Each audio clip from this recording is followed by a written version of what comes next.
And we'll see if anyone wants to just mention their experience of the GBV AoR participation in the protection cluster meeting that will be at the very end. If we don't have time for that, then we'll have that on our next call. But we have a lot of diverse agenda points today. We're going to start off hearing from Burundi, from Eleanor Wako.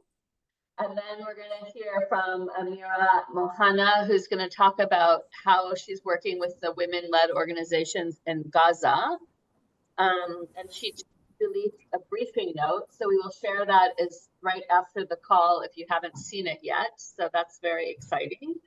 And then we also have on the agenda, maybe Shiva, you can also put the agenda in the chat if you haven't already for everyone to see. You would have received it with the invite.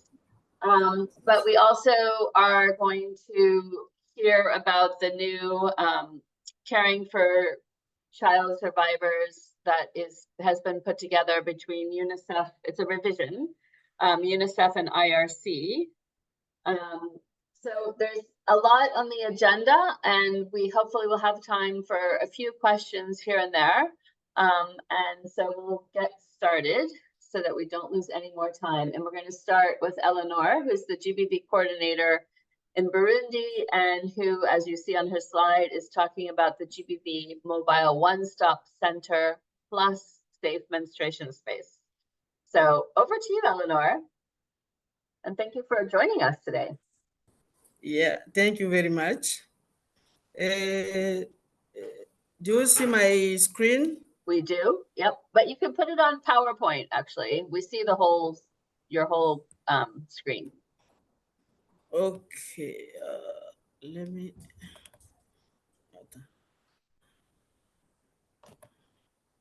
Now we've lost it.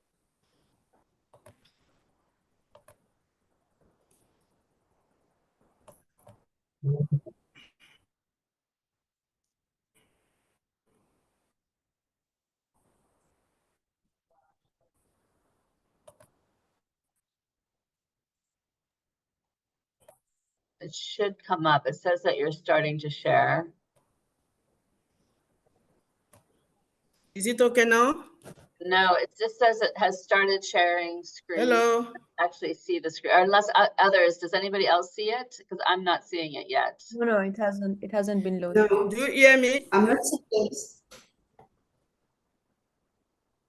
I can hear you, yes, but we're not seeing your screen.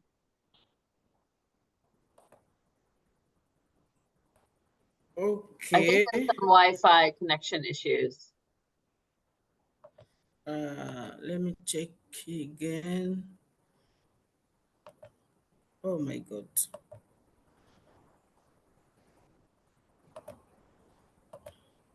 We also, I see people are still joining. We also have Jermaine, who's going to be presenting from Venezuela. So we have Burundi, Gaza, and Venezuela on this call today, which is good, diverse geographic locations. Oh. You did have it up before. It was just not the large screen. It was like showing your whole screen. But if you can go back to that, that would be fine. Yeah, just leave it like that. It's fine. Yeah, I think you can go ahead and just do that. So I think it's okay now. Yeah, just go ahead. It's fine. Oh my. Go ahead, because we're going to run out of time. So it's fine. We can see it. Okay. Good afternoon, everyone. And I want to share with you again the project of Burundi on how to address the problem of women and girls affected by floods and violent winds due to climate change effects and El Nino, and what sorry, I think I don't see my presentation in the screen. Do you see it? Yes, yes, we can see it. Well, we did. Now we lost it.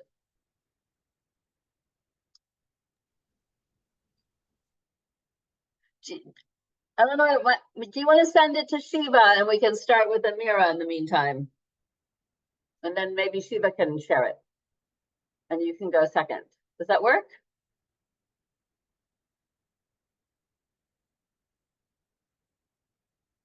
Shiva, I think we lost Eleanor now. So why don't we start with Amira? And then maybe she can send you the PowerPoint for you to share it. Does that work? Sure. Okay. Amira, are you able to go ahead with yours? Do you want to see if you can share and go ahead and start?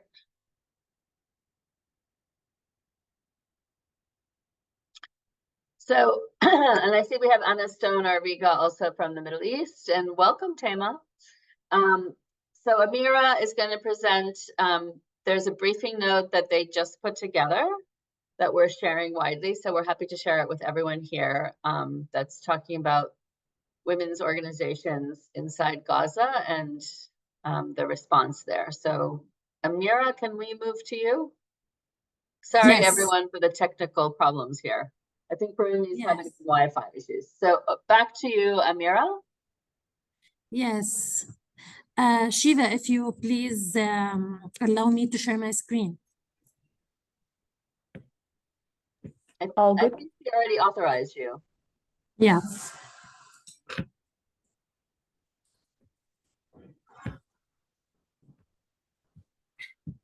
It's Okay. appear now, huh? Yeah, now we can see it. Yeah, So perfect. our presentation today as GBV subcluster in Palestine, we will present the advocacy note. It's focused on women-led organization and women rights organization and the centrality and their important role to the GBV response in Gaza during this emergency. First, I would like to thank Lina from the Global and Anna for their contribution in developing this advocacy note. The first slide, or this slide, it show you the situation of women-led organization before the 7th of October or before this emergency. Actually, women-led organization were the backbone of the GBV subcluster. We had more than 30 active members under the GBV subcluster. We had multi-sectoral GBV referral pathway, SOP for GBV case management in place. And we have very active, very strong women-led organization responding to GBV survivor. We relied on these women-led organization, women rights organization in GBV identification and referral and providing comprehensive, holistic GBV services for GBV survivor. And this visual show you how the GBV subcluster move during this emergency. In the October, we had total collapse for the GBV subcluster because of the massive displacement of organization. So organization moved from area to area to the south area. So we lost the connection, we lost most of the GBV subcluster member and collapse in the GBV referral pathway. Then we start the communication in November with the GBV subcluster member remotely, and we start to think about the immediate need for women and girls and positioning the supplies. Then we had our coordinator, Fatma, who able to enter Gaza and start the first meeting in person, and we moved to the weekly in-person meeting, and each meeting we had it depends on women-led organization, their inputs, their feedback for the meetings. They identify the gaps, the need of women and girls. And then we start, the Rafah operation is started, and where it's impacted again on the women-led organization because they are forced to displace again to other area. So it's impacted on their operation, impacted on their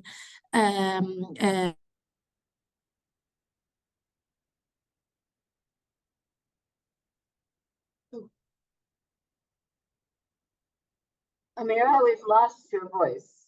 We still have the PowerPoint.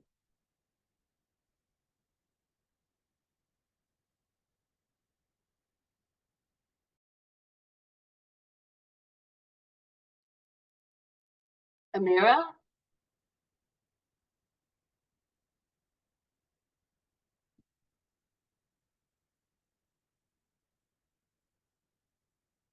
It's not a good day for technology. Oh my goodness.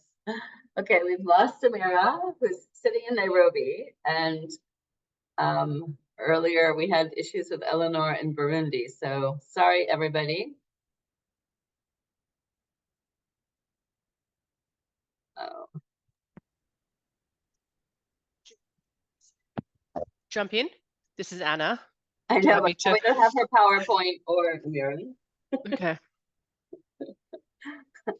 I don't know. Sorry. Yeah, I don't know. Nairobi is complicated too, right? You would not expect it to be complicated. I wonder if she knows that we've lost her. That's what I'm worried about.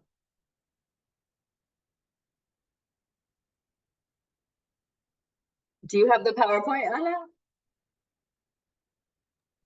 Yes, I do. Okay, maybe you could share your screen. I just sent her a WhatsApp. Okay, she's aware that we lost her. Okay, maybe if you can share your screen and then she can still talk if we can get her back. Yes. Shiva, if you're able to grant me permission. Yeah, it's done. Oh, thank you. Yeah, it's done. 1 second.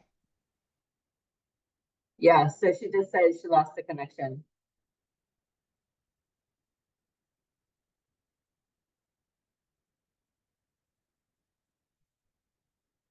Nice to see you, Reem. I'm just like greet people on the screen.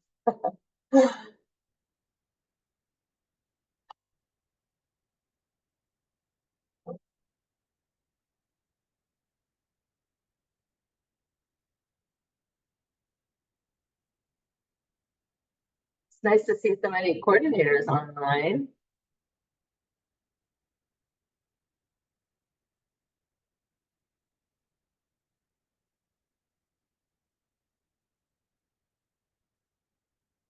We don't see your screen yet, Anna. Gosh, I'm trying. I've also just emailed it to Shiva. Okay. Sorry, everyone. But hopefully that will pick up, but I can keep going without the screen. We're up to Amira just summarizing where we're at now in terms of the actions of the GBV coordination in Gaza, where because of the forced displacement that's taking place in Rafah, basically the work of the WLOs and the mapping of the referral pathways and the services that they'd been able to set up, albeit quite limited, has had to now, that's all collapsed, and we've had to restart all over again in supporting the WLOs to set up again temporary women and girls safe spaces, as well as provision of different services while they themselves try and regroup and support their families. Okay, Anna, we Yes. have now the PowerPoint visible, and Amira said she's back. Oh, great. So Amira, do you want to jump back in? Oh no, now why are we seeing the Burundi PowerPoint? Shiva, you had the, yeah. Okay. Yes, so over to Amira. Great. About Okay. thanks, Amira. hold on, This is- Eleanor, we're over to Amira. Okay. Thank you.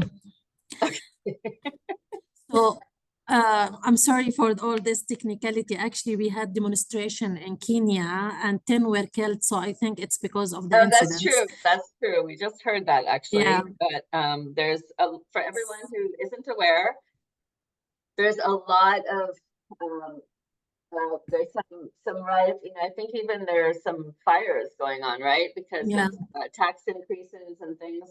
So there's a lot of demonstrations happening at the parliament in Nairobi, and probably there's a lot of people using the Wi-Fi, which is probably saturating the system. And people were sent home from the UN as well. So the slide that's up is the one that has a quote from a case manager. Amira, can you see it? Yes, this quote actually from one of our case manager. Unfortunately, the case manager and the service provider, the frontline worker, they are impacted negatively by this crisis. Some of them, they were under the rappel for many days. Some of them, they lost their family member. So they are impacted negatively. One of them, and I met her personally, that she lost her house and she put under the 3 floors, and then she wake up in the hospital and she know that she lost her family member and she losing everything. So you can imagine the painful feeling. And unfortunately, some of them now, they are seeking support, but there is no external support provided for women-led organization. And this is what we will seek in the recommendation slide, that we need to focus our intervention on the frontline worker. In this advocacy note, you will see why we are focusing on women-led organization in providing GBV risk mitigation and response in Gaza, because they are expert, because there is a mutual trust between the GBV survivor and the women-led organization. They understand the context, the cultural setting in Gaza. So they can identify the priorities of women and girls in Gaza, and they are responding in it based on the holistic approach and the survivor-centered approach. So we rely on women-led organization in Gaza and their experience and their expertise. But how they are impacted, and we conducted a survey with the GBV subcluster before 3 weeks to assess the impact of women-led organization, women rights organization, and how this emergency impacted on their operational work, about their human resources and their funding. Hello. Yes, in this slide, you will see that 60% of women-led organization, the next please. Next, Shiva.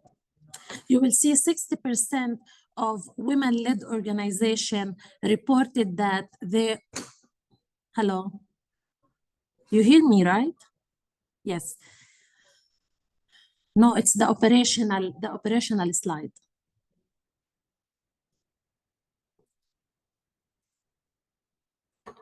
No. The next one. No. I think you do not see that the slides are changing. Probably they are delayed for you. We were on the funding constraints. If that's I know. Actually, I need the operational impact before this one. So in the operational level, yes, we have 60% of the GBV cluster women-led organization reported that they impacted on operational level, and they are their building or their premises or their facilities completely destroyed, and 40% they have partially destroyed their building. Of course, 100% they lose their equipment, their computer, their phone, their case file, and the movement restriction and safety concern limit the ability of the staff to conduct their field and to reach vulnerable population. For the next slide, it's focusing on the funding and the obstacles that a women-led organization, women rights organization facing, because from the beginning of this emergency, we have 70% reported that they lose the fund. And the donor frozen their fund, and 30% they mentioned that they didn't impacted by the fund frozen from different donor.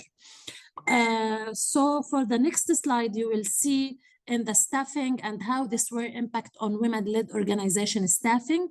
And unfortunately, we lost 50 frontline workers. They were killed.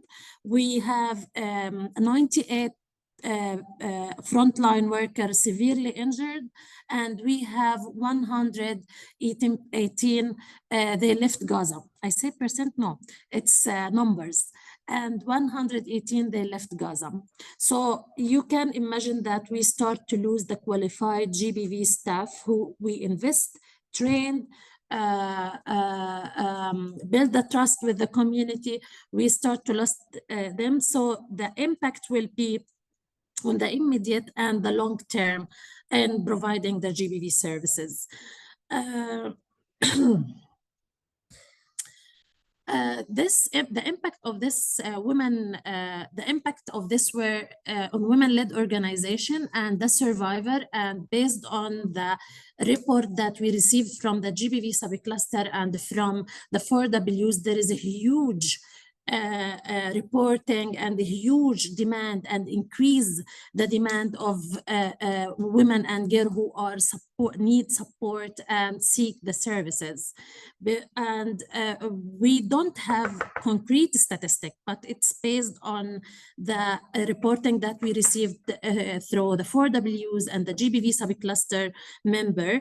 There is a huge demand on the services. So you can imagine we have service provider, women-led organization exhausted and need support. And the same time, we had this huge demand. So our ask and our recommendation, it's first of all to speak directly and regularly to women-led organization and women rights organization, and to include them in our meetings, include them in our advocacy work, and to scale up the funding for women-led organization, and based on different meeting with them, that they ask flexible and long-term support. And we need to track the funding to women-led organization, track also based on different meeting with them, that's the main needs now to take care of their staff, their service provider, frontline worker, and prioritize the mental health of frontline GBV responders. And now some organizations start the care for carer support, but still we need more and more. And we need to ensure the accessibility to financial assistance for empower women-led organization and women rights organization. Thank you. Of course, I shared the advocacy note with Shiva and Jennifer, and we can share it widely. And I'm here for any question. Thank you.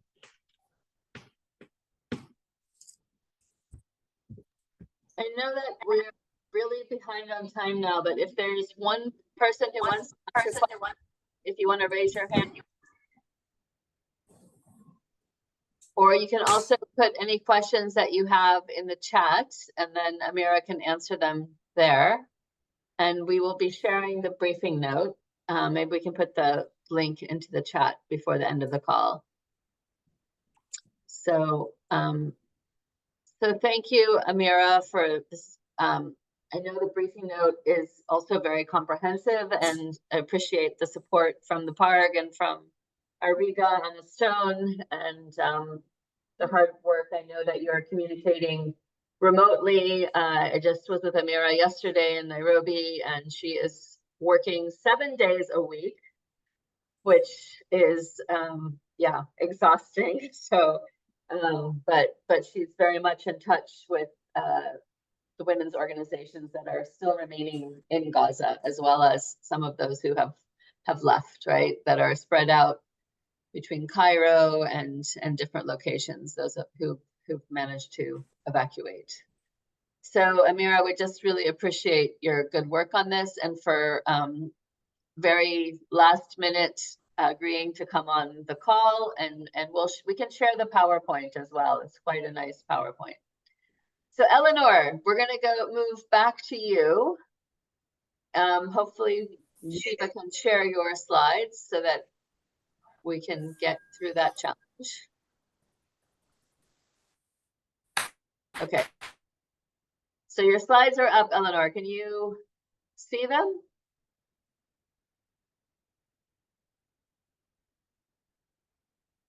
Eleanor, we're not hearing you if you're talking. We can see your name, but we can't hear you.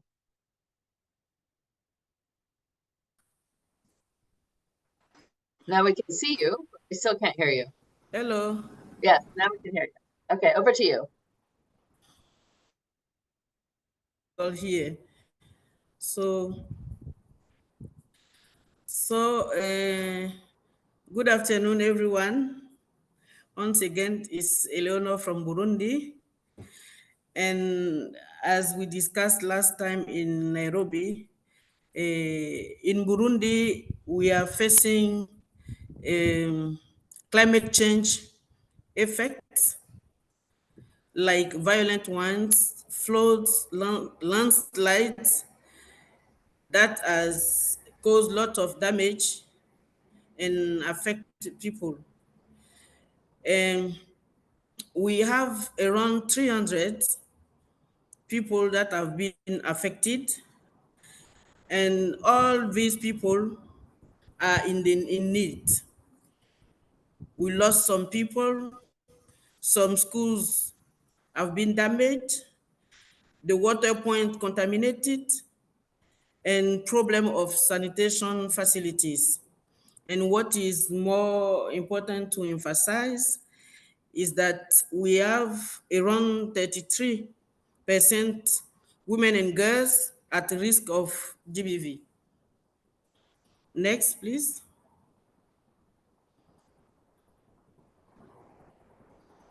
Next, okay. Yeah, it's there, it's there. So as I was saying, the problem of GBV is high. And it's not only GBV problem. We have the lack of access to basic social services, sexual and reproductive health services, GBV care services, and hygiene and menstruation services. So women and girls that have been displaced in the camp or in the IDP site don't have access to all these services. And for us, we have to do something. We have to do the minimum as women to protect them. Next.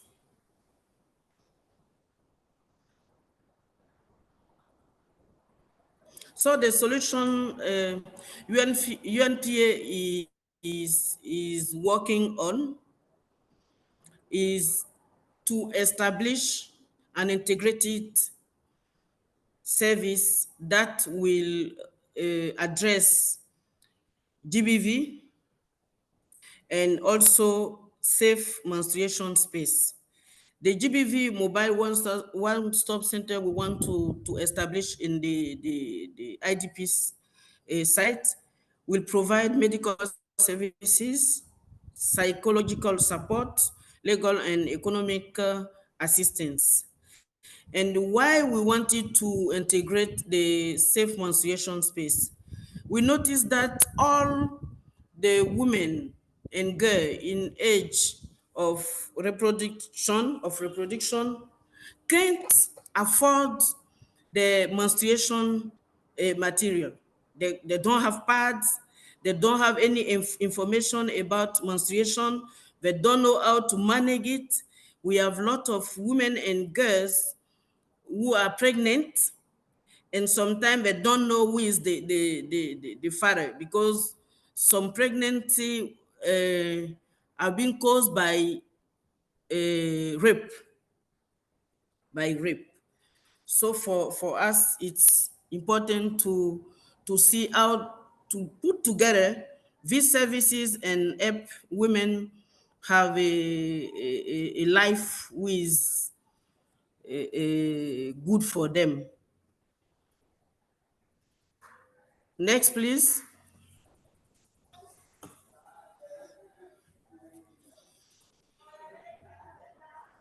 Okay, so what we want to establish is the one-stop center. I just said it, but we face with survivors that are deaf and blind.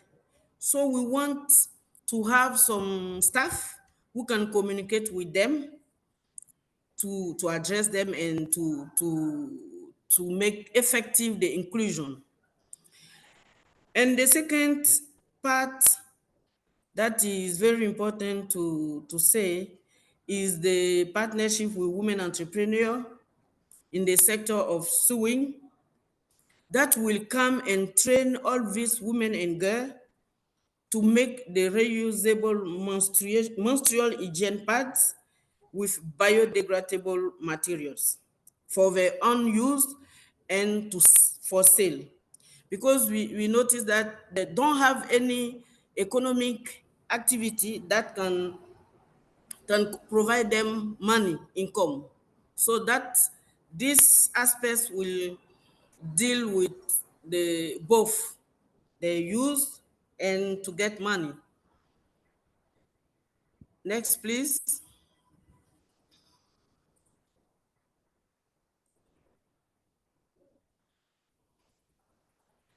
And the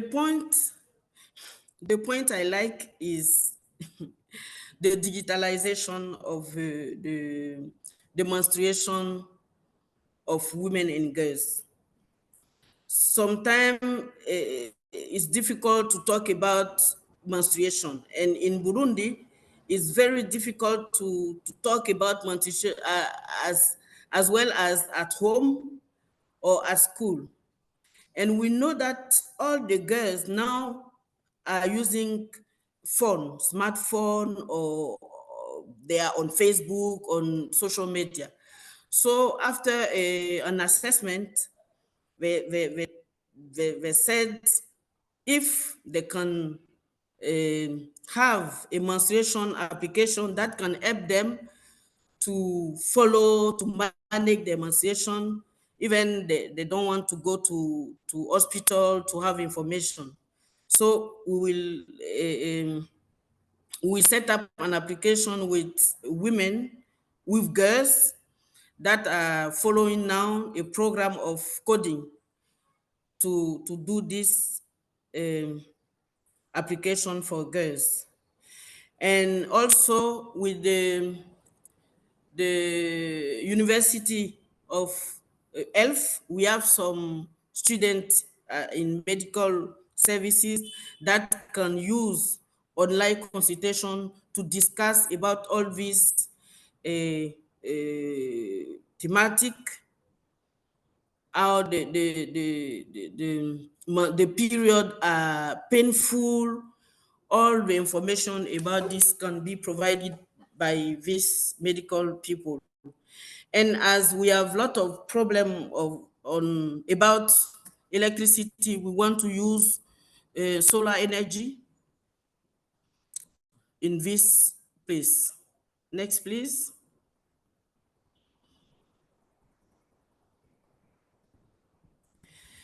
And also, as the pads will be bio,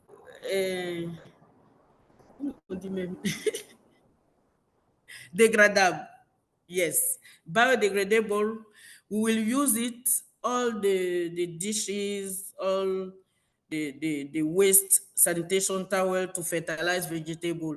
This is a program. What you are seeing in the slide is a program on household garden, and we pilot this approach, and we know that we can scale up with this project in the site. Next, please. Okay, as you can know, this project will help the people empowered. It will provide education on GBV and SRH. Menstrual F, which is important, will empower women to advocate for their rights. And concerning the improvement of the health, the access to medical consultation and menstrual hygiene product will reduce health risk. And also on safety and dignity, all these safe spaces for menstruation will prevent gender-based violence and harassment. Next, please.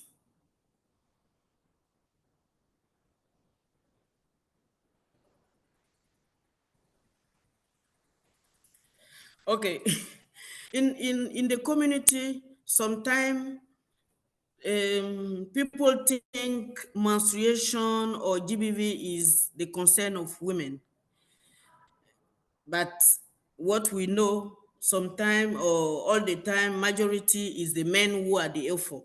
So we want to make all the campaign, the sensitization to reduce the stigma around menstruation and to engage men through positive masculinity and other activities that can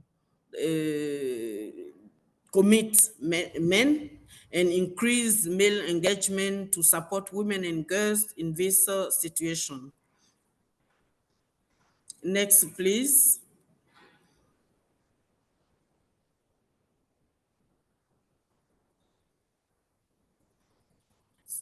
So, as I said, it will be the pilot. We have received just a little amount to start, but we need the support, we need resources to establish both spaces, to establish this integrated approach and see how it can.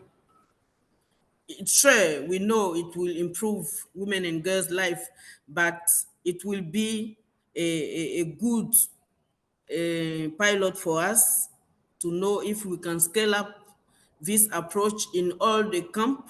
We have 6 here, refugee camp, and 2 IDP camp. And for us, this is the main innovation we want to integrate, test it, and see if we can go forward with this approach. So thank you very much to listen to me, and I'm waiting for your support in resource mobilization to establish this approach. Thank you. Marakoze Chani. Eleanor, and I just said, if anyone has a question, if you can put it in the chat, or if you want to take off the microphone and ask something quickly. But I really like that you're working with the young people. I'm sure this is very important for them as well to have this space. Yeah. So thank you, Eleanor. And yeah, if you have any questions, you can put them in the chat.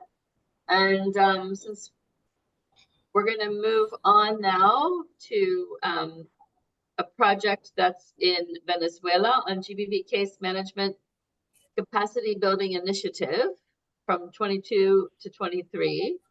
And are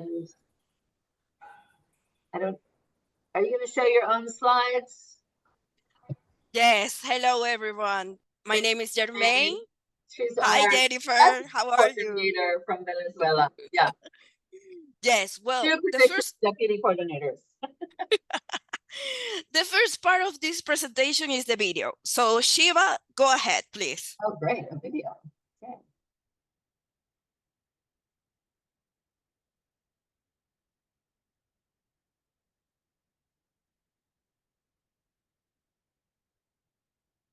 Hemos traído a gestoras de casos de Táchira, de Zulia, de Bolívar, de Barinas, de Sucre, y nos hemos reunido en Caracas para poder formarlas a todas en cómo formar a otras gestoras de casos, de manera que podemos multiplicar las capacidades que han sido adquiridas en otras capacitaciones que llamamos en cascada, ¿no? Para esto, Venezuela ha sido el país piloto de toda Latinoamérica y el tercer país en el mundo en el que se implementa esta iniciativa, ¿no? Mi experiencia en el taller de gestión de casos de violencia basada en género fue enriquecedora, ya que nos brindaron las herramientas para fortalecer nuestra labor en gestión de casos.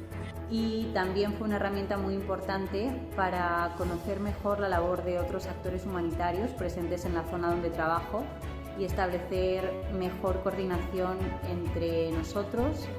La víctima siempre pide ese acompañamiento, y es un acompañamiento que yo no puedo ofrecer debido a mi puesto de trabajo. Sin embargo, hoy con esta red de apoyo podemos canalizar que la víctima, no solo la sobreviviente, no quede allí, sino que pueda ser tratada por este gestor de casos. Gracias a todo esto tenemos un conocimiento que nos ayuda a profundizar más cada uno de los casos que nos lleguen a solicitar nuestro apoyo. Lo que más me gustó del taller fue la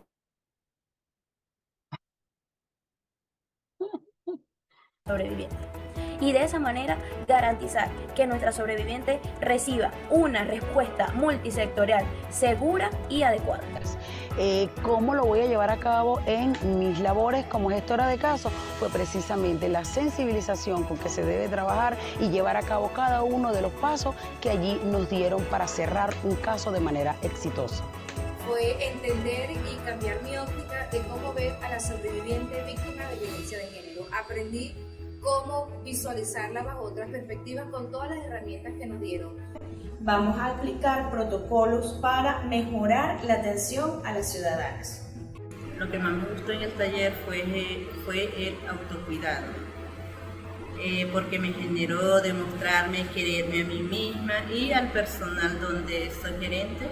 Entonces a eso nos interesa porque depende la institución o los trabajos que uno hace, depende de lo que es la parte emocional.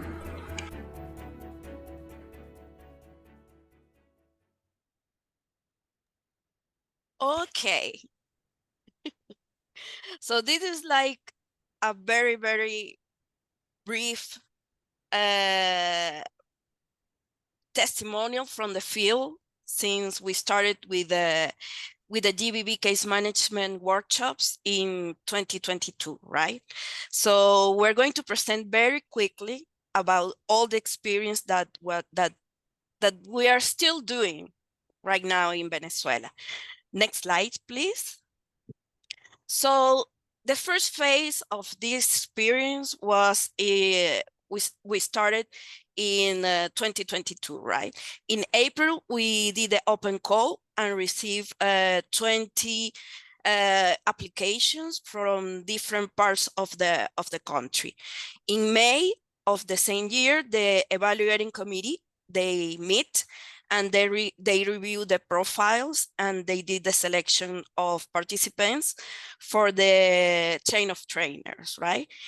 Between June and July, we notify the 35 selected participants and we start the online training that it was during the next 6 weeks. And by September 2022, we conduct the train of trainers on site with 25 participants from 11 states of the country. Next. So this in-person training was very, very positive because we did the preparation and facilitation of for all the modules that we have in the GBV case management guidelines. And we did an exchange between the evaluation committee and the colleagues, right? So for the participants was very intense. It was a very intense experience because they feel the pressure of all the things that they needed to do, and it's not easy. A GBV case manager is not an easy task, and to be a facilitator of this kind of content is very hard also. Next. One note that we can provide that we're very proud about it is that 15 facilitators are from women-led organization and women rights organizations. So this is very important for us because we strengthened the capacities of these women-led organizations, and they have a different approach about the GBV case management. The level of commitment is different from an international NGO or even a national NGO that is not led by women. Next. So the main focus of this experience, since 2022, we accomplished 35 GBV case management workshops in 15 states of the country. This is only the numbers for 2022 and 2023, and 183 people have been trained in them. Next. In this graphic, you can see nationwide where we have been doing the trainings, the workshops, and the distribution by gender and participants. Obviously, female participants are in a higher percentage of trainees because obviously women tends to help other women. Next slide, please. In this one, we can observe that 84% of the participants are female, 16% are male. Next.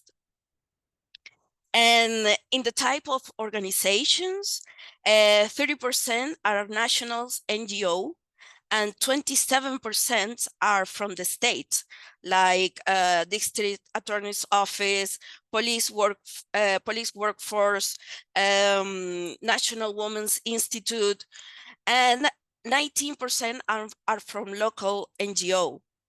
This another very interesting fact: 42 organizations that participated in this training are from women-led organizations and women rights organizations. So this is a very, very good accomplishment. Next. So some comments in the evaluation of the workshops. 99.6% they say they are very satisfied about the training that they receive. 97% consider that it's very useful, the training in helping improve their case management knowledge and skills. And 96% consider that this training is very effective. Next slide. So some achievements for the GBV case management workshops. Well, the first one is the strengthening of technical capacities of humanitarian actors on the GBV services, the recognition of multi-sectoral services by the state institutions that receive this kind of complaints, the consolidation of alliances with local state institutions like police force, National Women's Institute that are in these regions specifically. And one of the main thing is that one or more organizations have covered part of the cost of these workshops. Next slide. this process have a very direct consequence. We managed to systematize 26 routes for GBV referral pathways in 15 states of the country. We do the update of these routes trimestral. Every 3 months, we do the general update of the routes. And if any organizations wants to update their information, they can do it just contacting the GBV AoR, and we do it without any issues. Next slide, please. Another achievement is the consolidation of the GBV Case Management Task Force.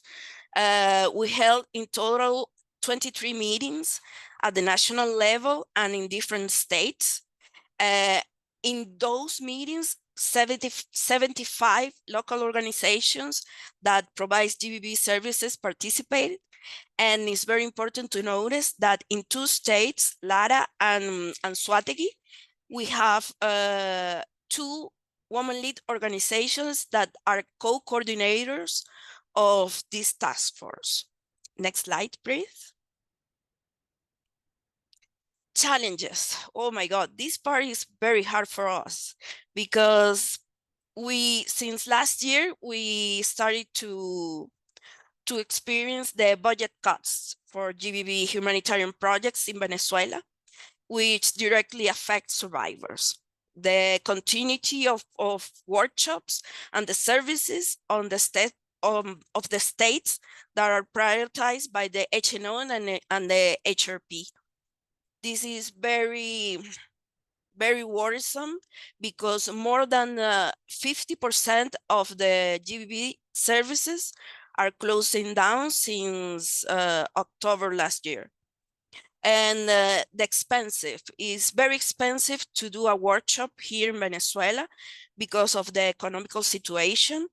Inflation is very high. So for us to do a workshop, we can do it all by ourselves.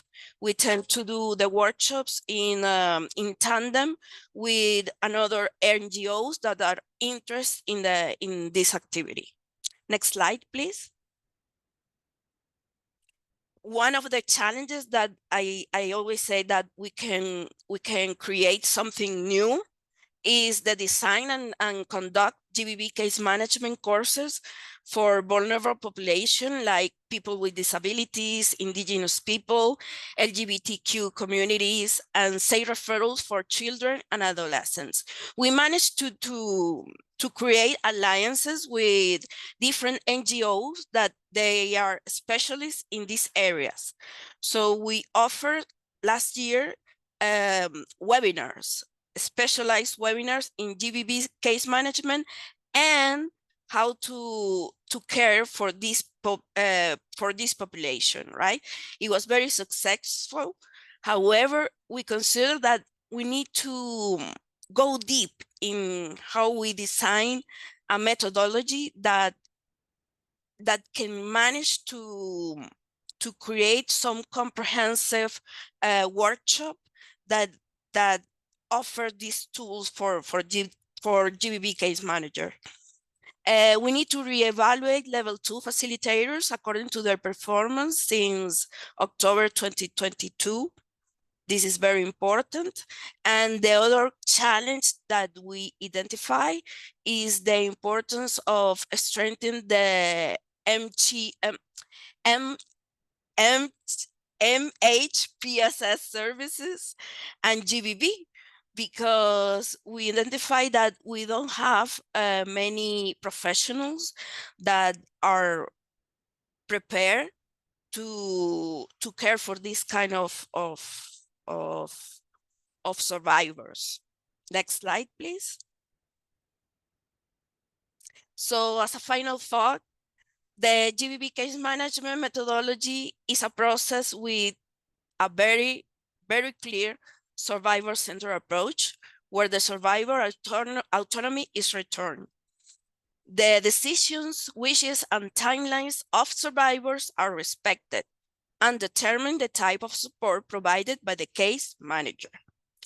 Organizations have identified the importance of deconstructing how they serve a GBV survivor, and especially women-led organizations.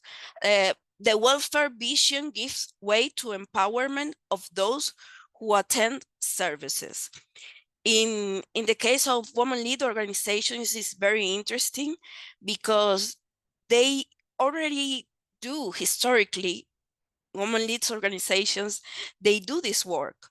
So to put a name of this process, the GBV case management, is very empowerment. Is a way to empower them and to know that they are not crazy. They are on the right track. So another thing is the level of commitment from the women-led organization with the GBV case management.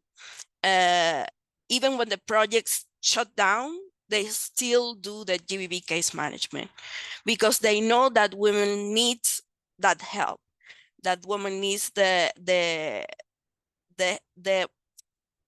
in those situations, they need to have the someone with experience that can go with them and walk that way. And working in GBV case management involves a process of collective responsibility, training and coordination between multiple organizations to offer quality, empathetic, timely services to respond to the multi-sectoral needs of survivors. So that's it. This is the short version of the GBV case management experience so far in Venezuela. We're still doing the workshops. Actually, right now, we're over 800 people that are participating in these workshops. So we're keep doing this work because it's very important, not only for survivors, but for the GBV AoR coordination between NGOs, women-led organizations, agencies, and the state. So thank you very much. If you have any questions, I'm here for you. Thank you, Charmaine. Thank you so much. It's very exciting work. And I think the work that you're doing with women-led organization is where they're the ones that are the frontline responders, and also how you're working with the government to get them on board and to have them engaged and increasing the capacities, right? And helping women navigate the system. I think there's a lot to be learned with the Venezuela model. And just to say, I think Venezuela is in the process of selecting a women-led organization as the co-coordinator at the national level. You mentioned that you have already women-led organizations at 2 state levels as co-coordinators, right? So yes, for the GBV case management task force. So right, okay. This is very interesting, something that we need to evaluate and to see what we can do about it. That's a great model as well. Yes. And you know, we keep talking about women-led organizations and co-coordination, but it's really exciting to hear more in depth of also in the process of case management. So so thank you. And it's great to hear from Venezuela. And I just also want to appreciate that all of our speakers so far, English is not their first language. You know, we have Amira, who would normally be speaking in Arabic, and Eleanor in French, and Jermine in Spanish. So thank you all for speaking in English for all of us. And I'm sorry we don't have translation and interpretation available, but it's great to hear from different regions where GBV work is being done. So thank you for that very exciting presentation. And I think if you have a question, please put it in the chat. I'm sure Jermine would be happy to respond to you in the chat. And then now we're going to move to a presentation since we're talking about services. Alexia Nassine and Jennifer Lee. Alexia from UNICEF and Jennifer Lee, who some of you know from the CASI project, who's been supporting the project of caring for child survivors, the revision, Jennifer on behalf of IRC. So it's exciting also to hear about all these different tools that are available for providing direct services to survivors. So over to you, Alexia and Jennifer.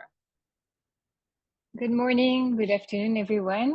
I'm Alexia Nissen, as mentioned, from the UNICEF Global Gender-Based Violence and Emergencies team. I'm very happy to be with you today to introduce the second edition of the Caring for Child Survivors of Sexual Abuse resource package and discuss what we can do together at interagency level to support the rollout and the implementation. I'm here together with Jennifer Lee. Maybe Jen, you want to introduce yourself before we start? Hi everyone, I'm Jennifer Lee. My title keeps changing, but I'm with the International Rescue Committee and worked with Alexia and many other colleagues, many of you on this call, and updating the second edition of the Caring for Child Survivors resource package. So happy to be with you all. Over. Thank you so much, and thank you for sharing the presentation, Shiva. Let's start with a little bit of background on the Caring for Child Survivors for those who are less familiar, or just to refresh memories. The first edition of the CCS guidelines was issued jointly by UNICEF and the IRC in 2012, followed by the training package 3 years later. And at that stage, the resources really responded to a critical gap in global technical guidance for providing quality support to child survivors in humanitarian settings. And both the guidelines and the training package were developed based on global research and evidence-based field practice, and provided a much needed practical guidance to build the capacity of caseworkers and service providers on core knowledge, attitudes, and skills to work with child survivors of sexual abuse, and to adapt case management practices and approaches to better serve them. And over time, the guidelines became a real reference for practitioners. Thousands and thousands of service providers were trained across all regions. After several years of practice, a number of gaps, learnings as well, were identified coming from the field practitioners, including the need to align with relevant GBV and child protection resources, such as, of course, the interagency GBV and child protection case management guidelines that were issued after CCS, but also to account for specific consideration for girls and adolescent girl survivors, to better adapt case management approaches to age and developmental stages, to also contextualize for diverse identities, and to provide more clarity, more guidance on the coordination between child protection and GBV actors when it comes to cases of child survivors. So based on this feedback collected from the field over the years, UNICEF and the IRC decided to embark on a joint revision project. Over to you, Jen, for walking us through.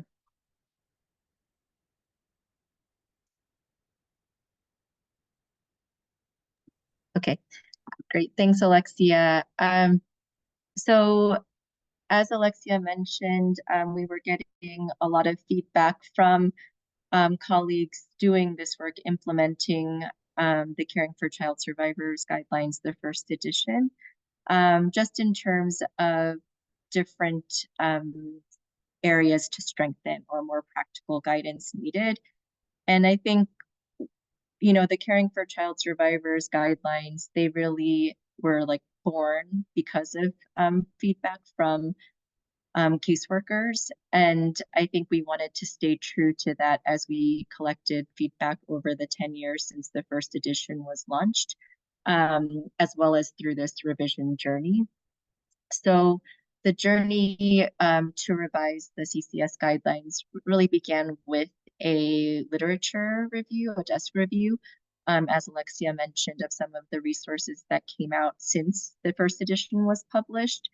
And then after we did that desk review, we set out to do a bunch of initial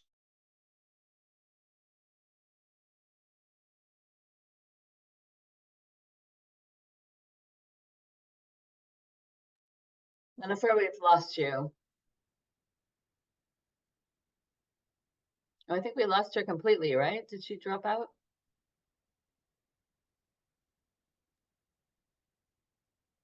I can maybe take over until We're Jen like is having the joining us. worst technology issues today. Yes, it seems that this is the meeting indeed. Yes, Jen is writing that the connection is not that good.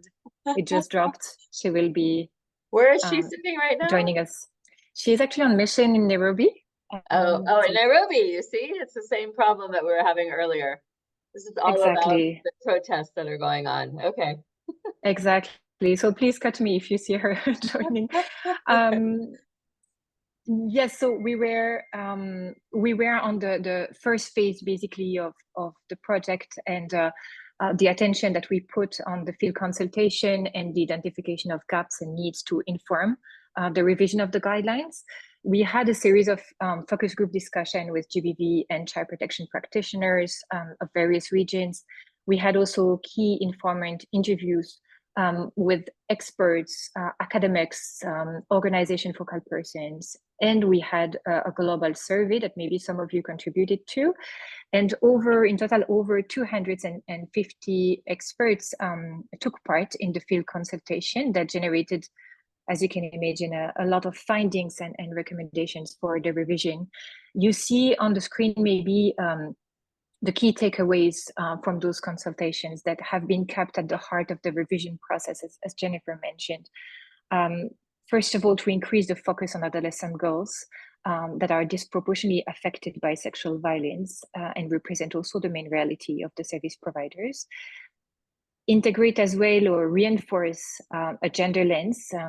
Child sexual abuse being gendered by nature, this definitely should be reflected in the guidelines and in the training package. Give more practical step-by-step guidance based and rooted in the field experience of the practitioners, and eventually equipping training facilitators in delivering such a complex and sensitive content as well. So on the basis of this extensive consultation process led in 2021, we initiated the revision of the guidelines and training materials. This has really been the focus those past 2 years in 2022, 2023, and now the third phase, that is the finalization and the dissemination of the second edition of the CCS resource package that is still ongoing. As Jennifer mentioned, the process was meant to remain really inclusive and rooted in the field reality of the practitioners, even if it was managed from the global level. So that was for us the real challenge, and we made the effort to adopt different modalities to make sure that the process remained bottom up at all times. First of all, UNICEF and IRC benefited from the technical support of an interagency advisory board that included 18 expert health, psychosocial, different background, and also a strong representation from NGOs across regions. Kenya, Myanmar, Lebanon, Colombia were among those represented. We also had focal points from different agencies, organizations, key coordination groups, including, of course, the global CP and GBV AoR. There was also an internal review board from UNICEF with various expertise and representing different levels that meaningfully contributed to the revision. Both group of experts reviewed the revised draft guidelines, provided valuable technical recommendations, validation. We also had, of course, field testing and remote reviews of the materials in South Sudan, in Nigeria, in Yemen, among others, and a validation exercise with adolescent girls and boys in Lebanon, in Libya, in South Sudan, that were for us extremely informative and help us to shape and prioritize the content. If we go to next slides, you will see a little bit the composition of the CCS resource package. On the left side, you see the cover page of the second edition of the guidelines. So probably the picture will sound familiar to many of you. We intentionally kept the same cover page as it's a cover page that is very, very familiar for many. And the training materials on the center. This is a cover page of the facilitator guides that you see there. In parallel, we are still working on digitalizing part of the CCS training and developing an e-learning tool on Agora, which is the UNICEF learning platform. The e-learning course will focus, it's not going to mirror completely the training package. It will focus on the basic modules training, so more specifically foundation, guiding principles, core knowledge areas to complement the in-person training package. The e-learning could be, for instance, requested as a preliminary requirement to be included in the in-person training, or simply also used as a refresher to review the fundamentals. We are aiming towards end of year to make the e-learning available on Agora in different languages. The guidelines, the training package, and the e-learning will be available in English, Arabic, French, Spanish, and Ukrainian. The guidelines and the training package are already available in those languages. I will maybe share the link in the chat, the links actually, because we have 3 different platforms where you can consult those resources, and the e-learning, as I mentioned, towards end of year on Agora. The Ukrainian version is being finalized, so the Ukrainian version is still to come. It's under review, but it's really a question of weeks. So when it's done, we're going to share it widely as it has been done for the other languages. Next slide, please, Shiva. The primary target audience for the CCS resources, it hasn't changed since the first version. It's the staff who provide CP and GBV and or GBV case management services in humanitarian settings. But it's good to mention that other relevant service providers that are involved in the care of child survivors, including health workers, legal actors, mental health professionals as well, can definitely benefit, especially from the first probably four chapters. If we have to summarize a little bit the improvement from the first version to the second version, we can mention that the new resources really now centers awareness around gender inequality that affects the risk of exposure, the needs, the access to services, the way the support is provided, etc. There is also centered the best interest of the child and the survivor-centered approach that are pillars of the response. It also promotes throughout an intersectional approach that acknowledges the various social identities of child survivors and take them into account in the way the support is being provided. And it provides really practical step-by-step guidance for highly complex situation that can be faced in the context of the support being provided to child survivors of sexual abuse. And of course, throughout it provides the links to the most recent resources, and we've used hyperlinks across, so it's very easy to navigate from the CCS resources to other resources. And it allowed us also to avoid repetition between the different resources. On the next slide, you will see how, I'm just checking if Jennifer is back to us, but I don't think so. So just continue. Sorry, you stuck with me. I am. My oh, you are. Connection's very bad, so I can try. Yeah, sorry. The connection here where I am is. We know you're in Nairobi, so we've already had problems with technology earlier today because of the demonstration. So. Yeah, it's pretty bad, but I can try. In terms of the guidelines overview, for those of you who are familiar with the first edition, you'll notice some differences. So first, we actually decided to start off just laying the foundation in terms of what's really important to know in terms of the CCS approach.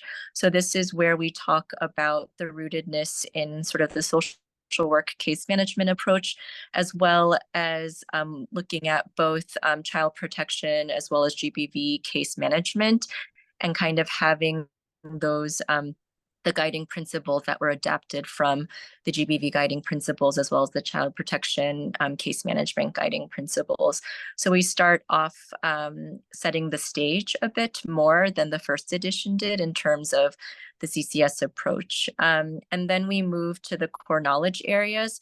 And in the updated version, you'll see once you take a look that there is a lot more around adolescent girls, around gender inequality, but also around diverse sexual orientation, gender identity, sex characteristics. We also provide more around signs and symptoms according to developmental stage. We talk more about intersectionality, including other groups of children that may be more marginalized in certain contexts. So I think it's similar core knowledge areas, but with additional guidance there.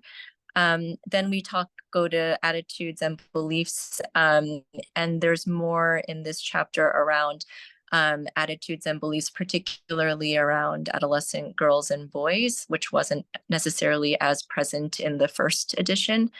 We then go through additional sort of practical guidance around communication skills, then really spend a lot of the guidance talking about the key issues that come up.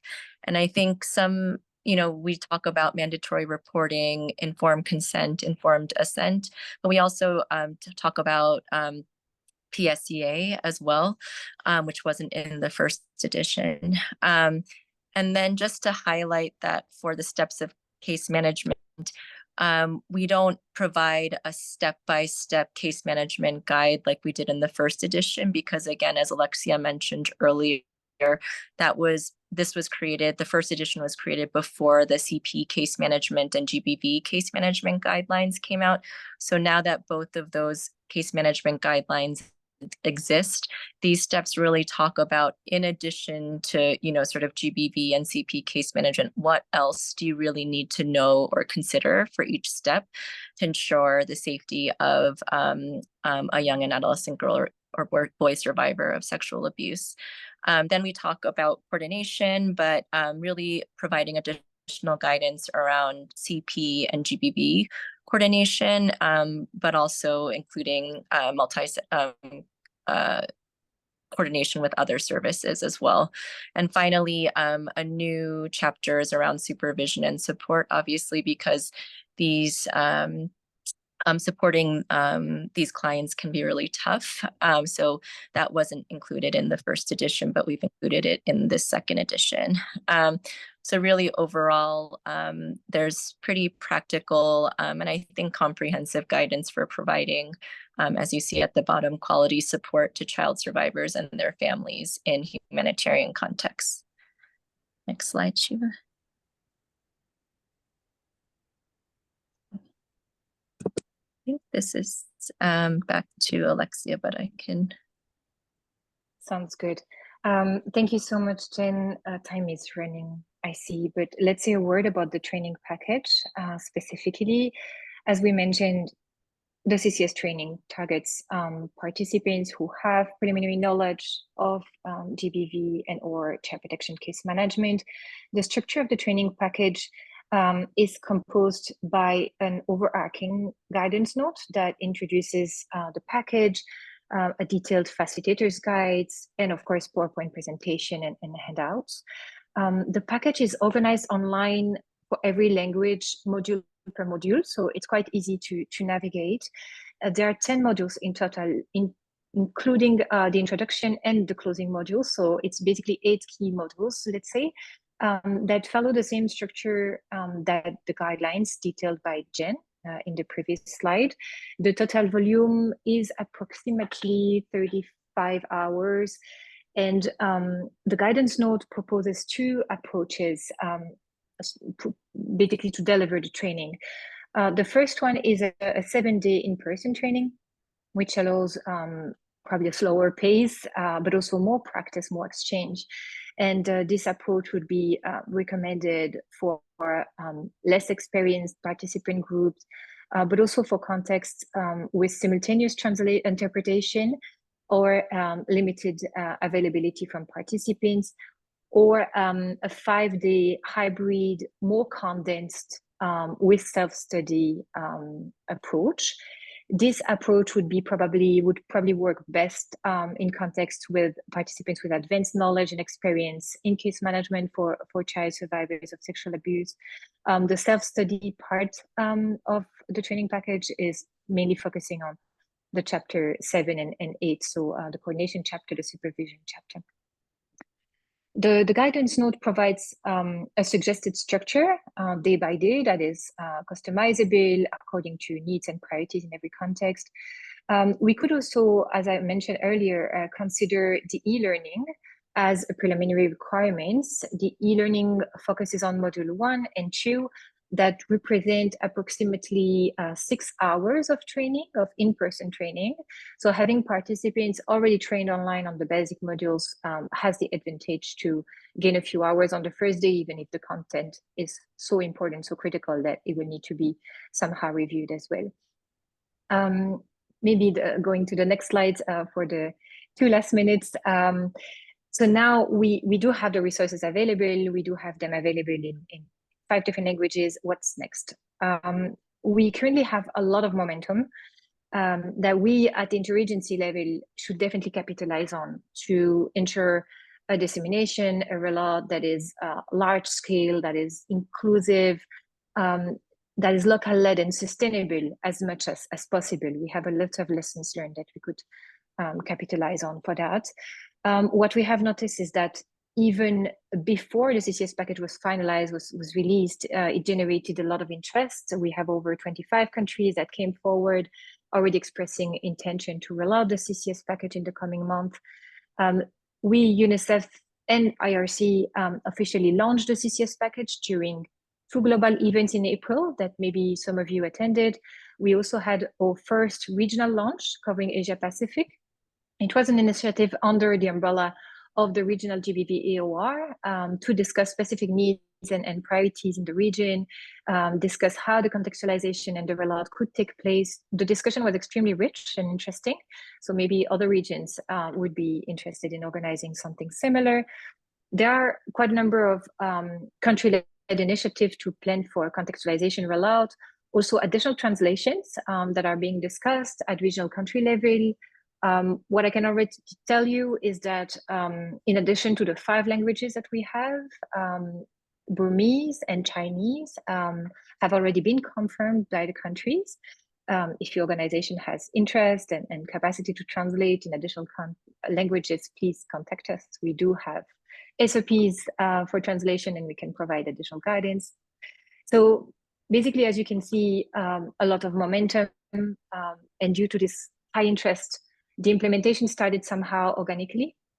What we would like to do is to maintain our collaboration at global level among organizations that have interest in CCS.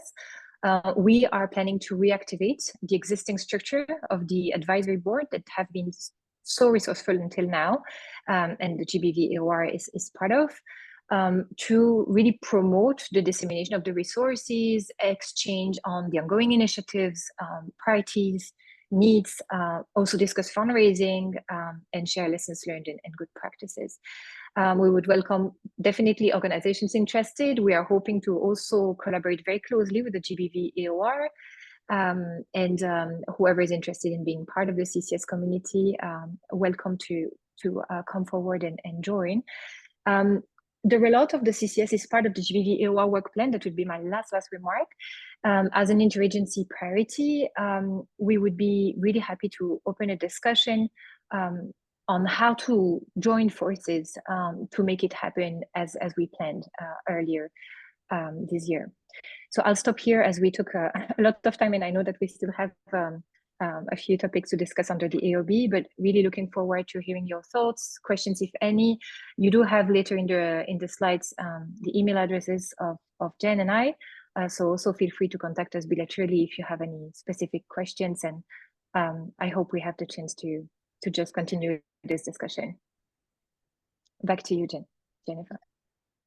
Thank you so much, Alexia and Jennifer. I think, we know that this has been under revision for a little while now. And so I think we're all very excited that it's finished, and it's always great to go back to such good tools and be able to integrate revisions based on comments from the field. So that's super exciting. And I know, Jennifer, you've also integrated other learning from the few years that you spent with the CASI project. So yeah, I think this is super exciting. And I think like Venezuela would be a great candidate to use the structure they've already been doing on case management, and I'm sure others as well. There's an increasing number of countries focusing more on adolescent girls. So I think this is timely as well, and glad to see the emphasis on the self-care. I don't know if anyone wanted to make a comment. I know we're running out of time, or if you have a question. I think they mentioned, you can see here the emails. I was just in Nairobi until last night, Jennifer. If I'd known you were there, I would have looked for you. Too bad.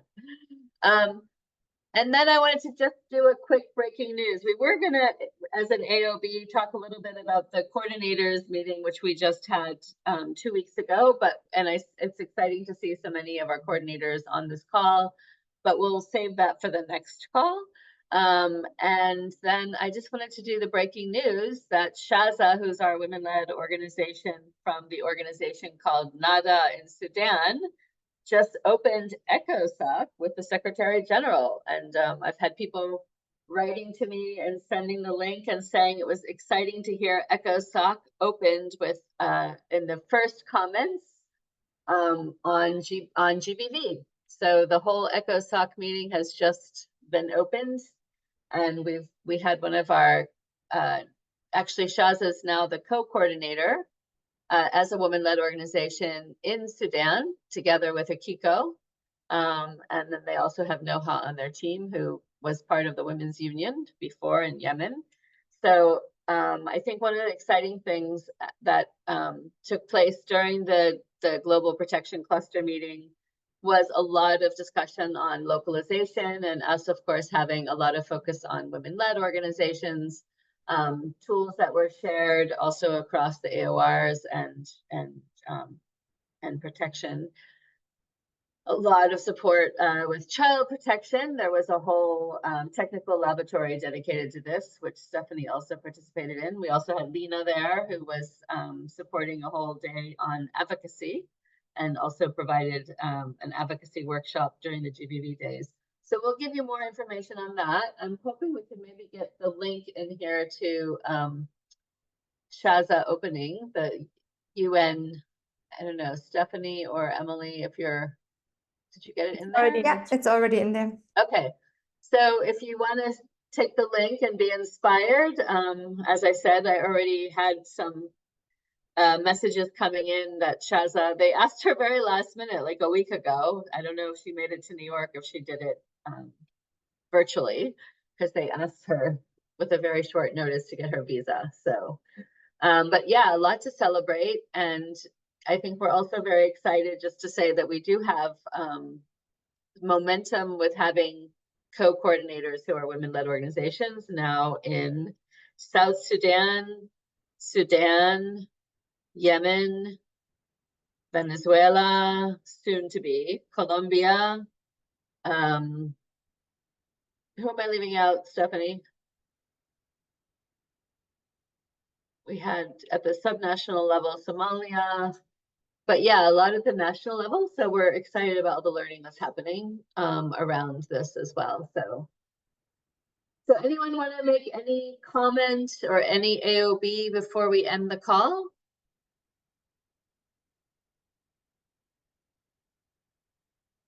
No? Total silence? Any announcements of anything coming up that you want to share with people so that we're aware? So we'll be sharing the report out soon. We'll share on the Global Protection Cluster gathering, and we will also share today the PowerPoints that we received from Eleanor, from Burundi, from Amira, from Gaza, the briefing note. And the Caring for Survivors, I think we'll just follow up with the same listserv so that you have those connections. And just remember that this call, the monthly call, is always recorded so that it gets shared on our YouTube. So you can also share that to others if you want to share parts of this call. So thank you everyone for joining, and we'll be back in touch to the next month. And thank you again, Shiva, for contacting all of our great speakers. Thanks, everyone. Bye.